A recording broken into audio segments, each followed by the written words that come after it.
박찬대 당대표 직무대행의 속개 선언으로 더불어민주당 제114차 최고위원회의를 속개하겠습니다. 제114차 최고위원회를 속개합니다. 먼저 박찬대 당대표 직무대행의 모두 발언이 있겠습니다. 예, 최고위원회에 올 때마다 경제 상한칸을 보고 있는데요. 예, 오늘은 코스피가 2,850까지 올라갔네요. 지난주 금요일 날 2,800 돌파하는 것을 봤는데 그 사이에 지금 다시 52포인트까지 환율도 계속 떨어지고 있죠. 네, 좋은 기대 심리가 반영되어 있다 이렇게 생각이 됩니다.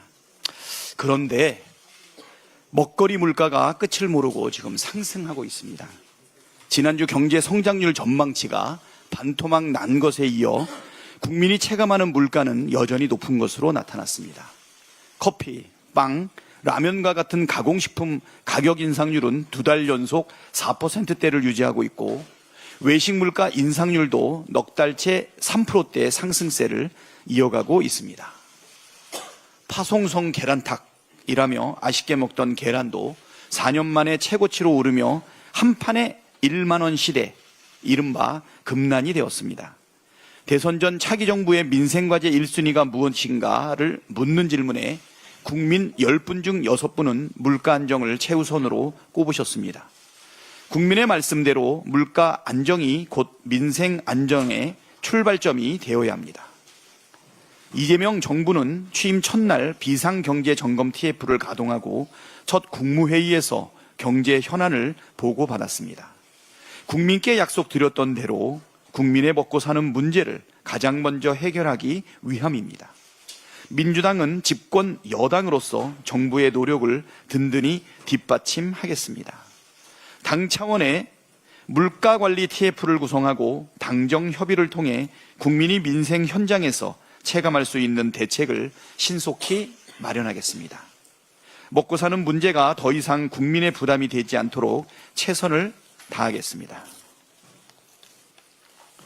물가 안정과 함께 경제 회복을 위한 추경도 나서겠습니다.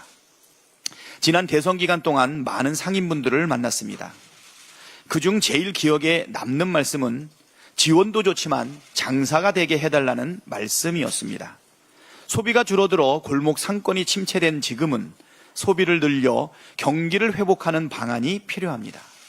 경제 회복을 위한 국가의 재정 투입은 경제 선순환의 마중물이자 국민 삶의 큰 버팀목이 될 것입니다.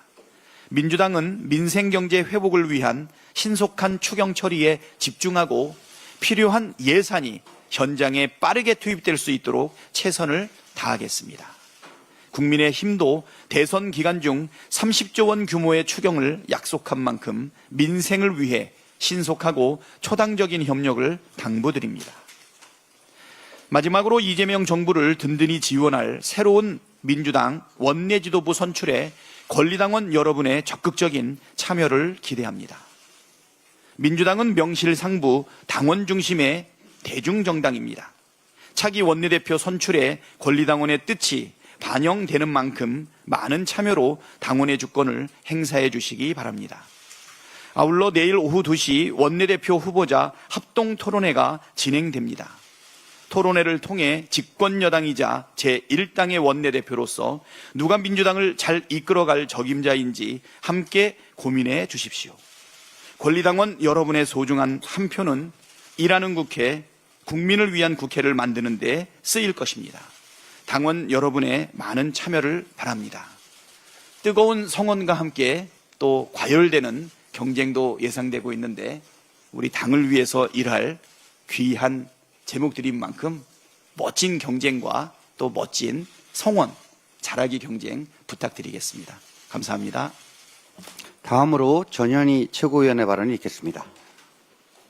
내일은 6.6월 항쟁 38주년입니다. 주권자인 국민이 군부 독재에 분연히 맞서 항거한 6월 항쟁은 12.3 내란을 막은 힘의 원천이었습니다. 사기 민주정부도 군사 쿠데타를 막기 위해서 국회로 한달음에 달려오신 위대한 국민께서 탄생시킨 것입니다. 민주당은 국민의 주인인 국민주권정부를 힘껏 뒷받침하여 민주선열의 희생과 국민의 헌신에 보답하겠습니다. 대통령 임기가 시작된 지 일주일도 채 안 된 국민들께서 변화를 체감하고 계십니다. 취임 첫날 야근, 출근길 통제 최소화, 회의다운 국무회의, 실용적인 대통령실 개편, 한미 외교 복원 등 비정상의 정상화가 차례로 이뤄지고 있습니다. 이재명 대통령께서 국정에 임하는 자세와 일하는 방식은 지난 정권과 비교되며 국민들께 제대로 된 효능감을 드리고 있습니다. 민주당은 이재명 대통령의 국민 주권 정부를 뒷받침하는 든든하고 실력 있는 여당으로서 국민들께서 행사하신 한 표의 힘을 온전히 체감할 수 있도록 최선을 다하겠습니다.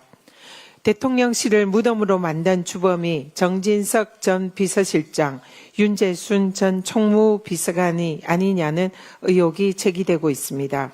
대통령실 파견 공무원에게 전원 복귀를 지시하고 기존 대통령실의 생성 자료는 모두 파기되었고 컴퓨터는 초기화됐습니다. 새 정부의 업무를 고의로 방해하고 대통령 기록물법을 위반하고 국가 자료를 은폐한 중대 범죄 행위입니다. 내란죄 증거 인멸을 시도한 건 아닌지 엄정 수사로 밝혀내야 합니다. 국가 기강을 무너뜨리는 범죄 행위의 진상을 파헤쳐 반드시 그 책임을 물어야 할 것입니다. 김용태 국힘 비대위원장이 난데없이 재판 진행에 대한 대통령의 입장을 따지고 있습니다. 내란에 대한 통렬한 반성과 국민에 대한 사죄가 우선인 정당이 국가 정상화를 위해서 노력하는 대통령을 처음부터 발목 잡는 모습이 참으로 후안무치합니다.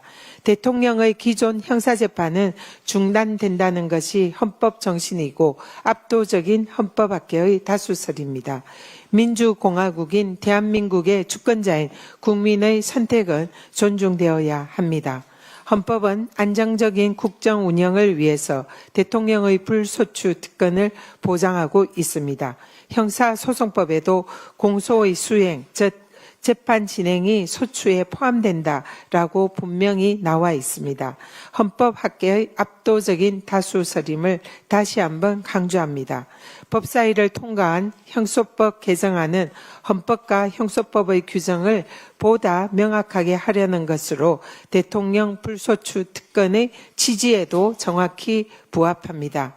애당초 이재명 대통령의 재판은 윤석열 검찰 독재 정권의 정적 제거 음모의 산물입니다. 검찰 독재의 망령이 진짜 대한민국을 바라는 주권자의 열망을 덮을 수는 없습니다. 국힘은 진정 법 앞에 평등을 외치고 싶다면 윤석열 김건희 구속을 당론으로 정하기 바랍니다.